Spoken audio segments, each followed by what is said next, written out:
এদেশের আকাশে কালিমার পতাকা উড়বে, সেদিন সবাই খোদাই বিধান পে দুঃখ বেদনা ভুলবে।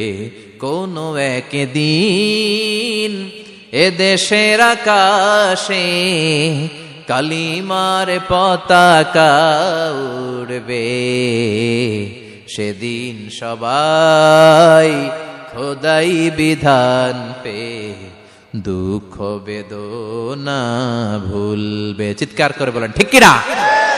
এই কালেমার সমাজ যদি হয়, ওই সমাজে কেউ লাঞ্ছিত হবে না, ওই সমাজে কোনো নারী নিগৃহীতা হবে না, ওই সমাজের কোনো কাজের মেয়েরা ধর্ষিত হবে না, ওই সমাজে দুর্নীতি থাকবে না, ঘুষ থাকবে না, চাঁদাবাজি থাকবে না, টেন্ডারবাজি থাকবে না।